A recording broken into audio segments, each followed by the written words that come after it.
Hi, everybody. Yes, I'm an architect by training, and the work I do spans quite a sort of broad spectrum. On the one hand, we get involved in sort of quite hardcore infrastructural projects with cities, developing an operating system for urban space, for example, work in the Internet of Things. And on the other hand, we get involved in what we might think of as citizen engagement spectacles. And these are sort of large-scale, spectacular events where members of the public come along and create the experience themselves. They're actually part of the sort of performance, if you like. So a city might commission us, instead of doing fireworks, to do something where members of the public themselves are kind of controlling the event. So this means that we work in cities.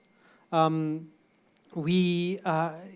the thing that kind of, the common theme across all of these projects is this idea of structuring participation.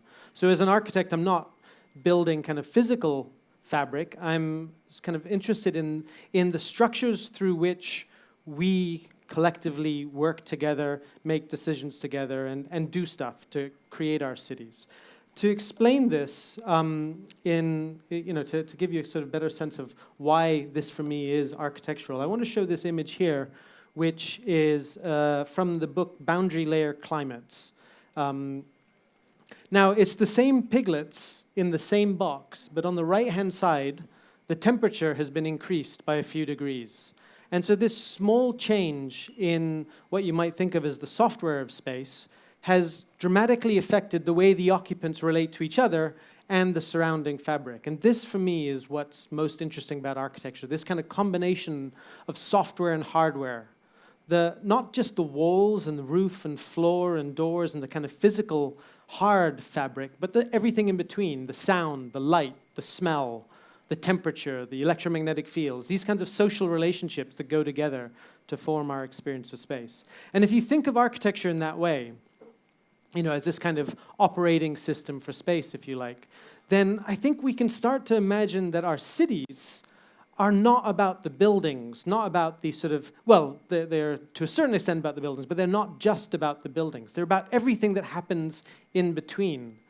The city is, in a sense, this kind of layering of familiarity and novelty, sort of an accreting of layers over time. Our interactions with each other, with neighbors, with people that we don't know, with people that we do know, people that we don't expect to meet. And I would argue that actually it's this aspect of the city that makes it most valuable. The idea that actually in this small amount of space, we're all gathered together to be confronted by novelty, by new ideas, by new things, by things that we didn't expect. In a sense, the city is one of the best engines that we humans have ever created for supporting novelty, for supporting diversity. A city responds, and in many cases is actually sustained on continued new inputs in order to generate new outputs. And the reason that this is important is, of course, that actually what makes a city most valuable is the fact that we can't really define its boundaries. We don't know all of the different parts that go to create a city. We don't know how all the parts relate to each other. And in systems theory, that kind of system we refer to as a mess. A mess is essentially a system in which we don't know how all the interacting parts relate to each other. And what's most important to understand, I think, in this context about mess is that you don't solve mess. You manage mess, right?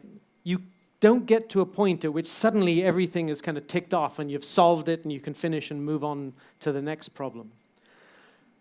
And the reason that this is important, of course, I think, is because technology companies, in many cases, in most cases, are actually created to solve problems. And especially when you listen to kind of big corporations that are now getting involved in the design and rollout of technology in cities, they talk about solving the problems of the city.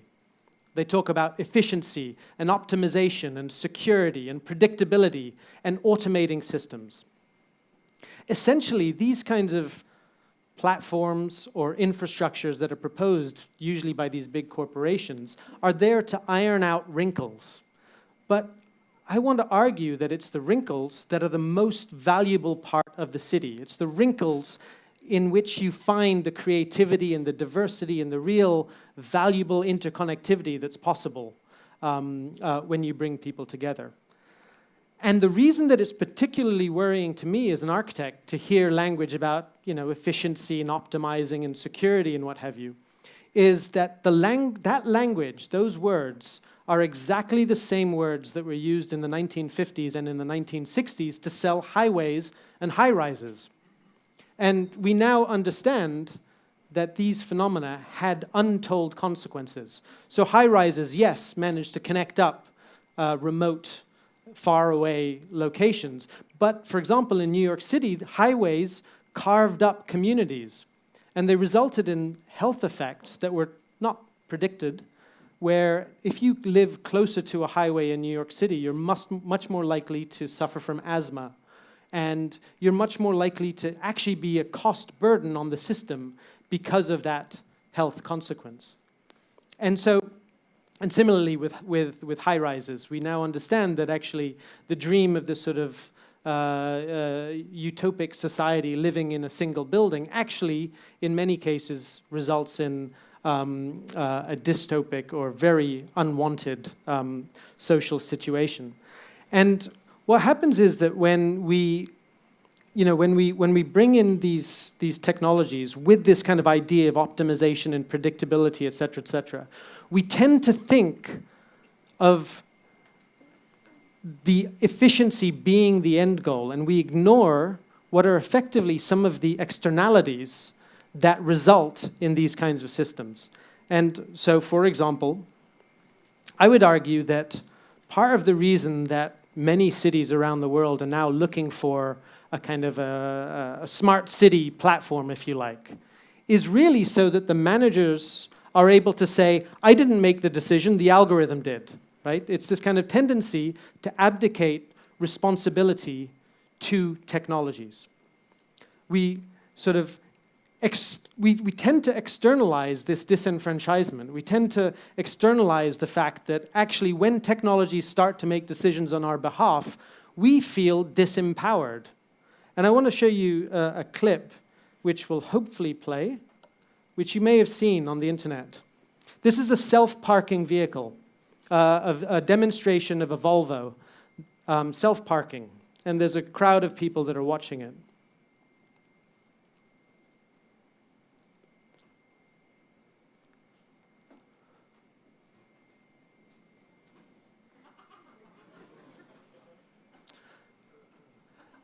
Now, there's any number of explanations for why that went wrong. But the thing I want you to focus on, and by the way, the reason that the system went wrong is because somebody had not paid for the citizen protection module. Seriously. The thing I want you to focus on is the attitude of the observers. The two people standing right in front of the car totally trusted that this car was going to park. They didn't even jump out of the way because they really abdicated that sense of trust over to this vehicle that was making decisions on their behalf. Now, if we're going to talk a little bit about autonomous vehicles for a second, it's interesting to me that actually, even for human beings, we have not solved or been able to make full sense of what's known as the trolley problem. Are you familiar with the trolley problem? Who has heard of the trolley problem in philosophy here? So just to give you a sort of a short synopsis of this. This is the idea that, okay, think about the decision you would make. There's a trolley that's heading down a rail, and it's going to kill 5 people. Or you can move a lever, and it will go onto a different track, and it will only kill 1 person. How do you make that decision? Do you decide not to do anything and therefore kill 5 people? Or do you decide to act and kill someone? Is it an act not to act? There's many, many, many philosophical layers that you can unpick from this question, and philosophers will talk about this for years. And yet, we are encoding, well, actually, it's not we who are encoding, a small room of engineers in Silicon Valley are deciding how to encode that decision-making process to act on our behalf. And that is a problem for me, because we haven't even figured that out amongst ourselves yet, and we're trying to encode these things into the technologies that determine our cities and the way we work together. So I'm not a technology skeptic, but I think that technology is much more useful as a means to bring us together to make decisions together, not to have something else make a decision on my behalf. And even better would be technologies that enable us to figure out what decisions should we be deciding on. Because that too is something that actually we need to figure out collectively about how we're going to build our future. And so I'm just going to show a few projects here and ways that I think that we can bring people together to do stuff that exceeds their expectations because they're working together. The first idea is this idea of getting people together to make things. And I'm going to give you an example of a project that I did in Singapore back in 2006, where we had a sort of a carbon fiber module made of carbon fiber, 2 meters in width, balloons, electronics, and what have you. And we kind of provided this almost as a Lego kit out in the public space in Padang. And what we enable people to do was start to build up these structures that they then put together, inflated themselves, and built into an 18-story structure that, in some sense, was the first time that they had together built something at the scale of their skyline. This was only a temporary structure, but it was something that they had done together where they'd actually affected the fabric of the city. And this was one of my first kind of experiments in figuring out how to enable people to, if you like, construct a sense of ownership of the thing that they created. Here's a little bit of video, which looks like it's getting a little bit cut off, but you get a bit of an idea. I don't want the audio, thanks. And here it is in London. So again, it's something that sort of towers above people, and it's this sense of amplifying their collaboration together that was important here. Second idea is to get people involved in making noise and playing. We were invited to do a project for the city of Bradford in North England, where a new park was planned that was filled with all sorts of technological elements. There was a pool, there were fountains, lights, LEDs, lights in the lamps, lasers. The pool can go up and down, weather stations, cameras, and all this sorts of stuff.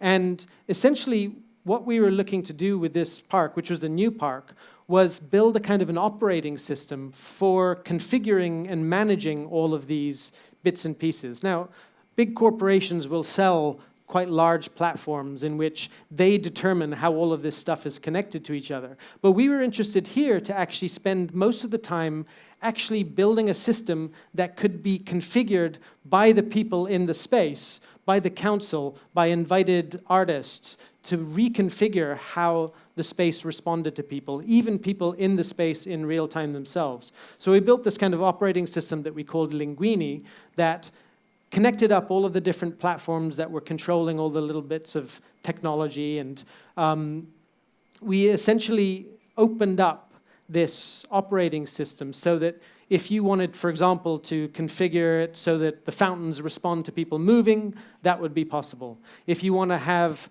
the pool rise up when the local team scores a football goal, that would be easy to configure. If you want to make the lights follow people, you can decide how that happens. If you want to make the lights run away from people, you can decide how that's going to happen. Now, here again, you know, this is a way for people actually in the space to start to determine how the space is going to respond to them. In this kind of open system, we can't actually expect exactly how people are going to use the system. But the interesting thing is to see the sort of creative use of people who actually have to experience this every day, as opposed to these sorts of technology companies that determine how the space is going to be configured and then move on to the next project. And they're stuck with that same system for 20 years. So the third idea is enabling connections, making connections between things.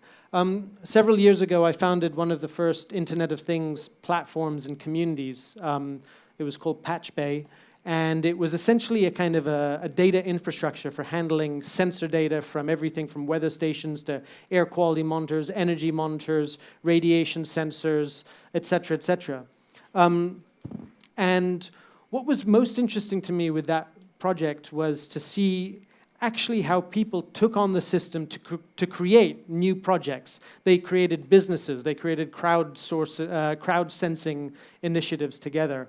But today, we now have dozens of, or even hundreds of these sorts of Internet of Things platforms handling data from a wide variety of devices. And so about a year and a half ago, we launched a project that was mentioned in the introduction, thingful.net, which is basically a search engine for the Internet of Things. What we do is we go out and we index all the different infrastructures, all the different data providers that we can find, and make the data easier to use by ordinary people that are just trying to find the data's out there. So we're indexing public data sources, data that actually the local authority or the organization that's actually creating that data that they actually wanted to make public, but which is so hard to find by an ordinary member of the public. So for example, if you are looking for the nearest air quality monitor, you don't know as an ordinary citizen to go to the AQICN network or to the Air Quality Egg network or to the local authority's webpage to try and find this stuff. And so what we're doing with Thingful is essentially looking at a way to build a search engine that integrates all of these data sources around the world, no matter what data format, no matter what network the data's on. So you can do something like search for radiation in Germany, and you'll find the radiation sensors in Germany. This is all live, of course, but I am not showing it on the website itself. These are just screenshots, but you can execute exactly the same queries here. That's interesting. The clicker doesn't work on this side of the stage. It only works on this side. Once you've found devices that you're interested in, you can actually go to the original data source to verify its credibility, to verify the organization that's actually created it. I did a search while I was near here in Budapest. You can see there's already quite a lot of data out there, which is public, which is there for people to make use of, and most importantly, to start to make connections to, for example, find out who else in the neighborhood is interested in air quality, who's got an air quality monitor, who's got a weather station, can I use their data? You can actually add all of these devices to your watch list and start to make use of other people's data, because that's why it was made available in the first place. Now, we have a longer-term goal, which is actually to try and flip the search engine model into what we call entitlement. Now, in the Internet of Things, kind of as a kind of dream, we're imagining that all these things are going to talk to each other in real time. That's the way it's often presented, that everything should be able to talk to everything else. But in order to do that, those things in some way, because they're not like web pages, things are not web pages that are very easy to link to and find and search and index. Things have to, because they're generating personal data, private data, sensitive data, valuable data, things have to be able to encode what we call entitlement. The entitlement for different people to access that data, different organizations, and to do stuff with that data. So for example, if you have a heart monitor, you might be happy to give that to your doctor in real time, but to your grandmother, you want it delayed by 1 month because you don't want to worry her too much. You might make it available anonymized geographically to a pharmaceutical company that's doing research, but only because they're compensating you for it. Or you might make it available to your gym instructor via a mobile app because he's going to come up with a particular program on it, but you don't actually want to give him real-time data, you just want to give him the sort of weekly averages. In some way, the encoding of the entitlement is important actually at the device level, and that's really what this trajectory of Thingful is about. Enabling things, and more importantly, the people behind things, to control who has access to, in what format, and at what kind of anonymity level the data owner is actually comfortable with. Make decisions. this seems to me to be a fundamental way of empowering people. Enable them to make decisions that are themselves, rather than having technology make decisions on their behalf. This video I can't show you, it's not playing, but it's a project called Natural Fuse. Now, this is a plant with a power socket on it. And the amount of power that's available to the socket is limited by the capacity of the plant to offset its carbon footprint. Essentially, as you probably know, every energy source, at least non-renewable energy source that we have, generates a carbon footprint. And we're often trying to look at ways to sort of offset carbon footprints here. And essentially what we have here is a plant that is attempting to balance the carbon footprint by sequestering carbon as it grows. The problem is that even a low wattage lamp, a low wattage LED lamp, needs 6 plants to offset its carbon footprint. And so what we do with these natural fuses is that they're networked across the city, and when you need to switch your plant on, it wakes up and checks to see if there are 5 other plants out there that are not currently being used to offset a carbon footprint. And if there are, then you get as much energy as you need, and you can safely switch on your lamp, for example. If there's only 3 plants out there, let's say, then just like a fuse, it'll switch off your energy use before you harm the carbon footprint of the community. Now, in any participatory system, I think it's very important to provide for the possibility of acting selfishly. You can't require people only to operate selflessly, as it would be as I just described it. So there is a dial in which you can choose to be selfish. And if you choose to be selfish, which you might need to, perhaps you heard somebody entering the flat and you just needed to put on the light because you're concerned about an intruder. If you choose to be selfish, you get as much energy as you want, and your light can go on no matter what. But if you harm the carbon footprint of the community, if it goes into the red, then it sends out a kill signal and kills somebody else's plant. Now, in actual fact, what we do is we give each plant 3 lives, and just like a video game, actually, the killer and the killed both get an email that lets them know who decided to be selfish. And what happens here is they can enter into a discussion about this. Well, you know, I heard somebody entering my flat and I needed the light. And the point here is to structure the participation so that people can be selfish, but so that there's some notion of accountability, and more importantly, kind of discussion that goes on in making those decisions, so that people can make those decisions together. I'm going to finish off with this idea of making futures. Very often, as designers or architects, we try to design the future ourselves. And I'm more interested to figure out how can we enable people to, if you like, come together to experience something, develop a shared memory of a possible future, and actually live it out in a way that they can decide how it gets implemented. So in the city of Toronto, this was a collaboration with the artist and engineer Natalie Jeremijenko. I was asked to do a project in Nathan Phillips Square, which is the sort of central square there. And we decided that we wanted to look at transportation within this, within the context of the city center. And we thought we'd use the zip line as a transportation mechanism. If you're familiar with the zip line, it's been used for centuries. It's used in safari parks for transporting people and goods over long distances. And what was interesting about the zip line is that it's fast, it's fun, it's emissionless, and more importantly, it's very quick to deploy and easy to redeploy.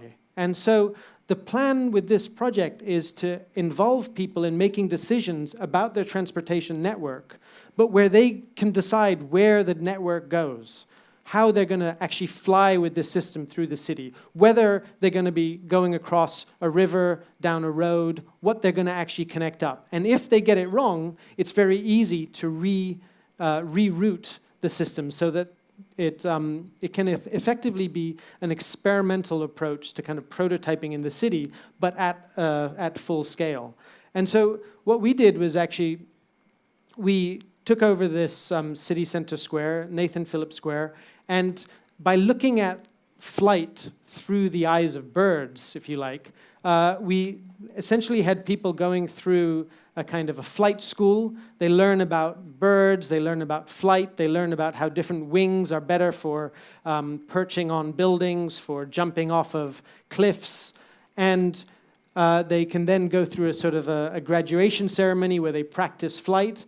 And then once they're ready, they jump off into the void and they use the zip line as a way to fly across the city center. We're trying to find a way here actually to live the experience of flying in the city. And I'm just going to finish with a little bit of video that will show you some people going through. So, of course, we had people of all ages going through. We heard young kids saying, why are we not ziplining to school? Why are we not ziplining where we can fly above the traffic jams? Again, this was a sort of a temporary project that was an exploration of a possible future. But the intention here is to enable people to kind of build that shared memory of the possible future and to actually live the experience and question both themselves and the authorities that are determining these systems. Why shouldn't they have a zip line? Why not? In the early days of train transportation, there were a bunch of technical issues to work out, and we worked them out. With zip lines, similarly, there are a bunch of technical issues to work out, namely, how do you go uphill? And we think we have a solution for that. But we can start to work these out together. So on that basis, I'm going to finish and just say thank you very much, and I hope you understand why I want to praise messy cities. Usman.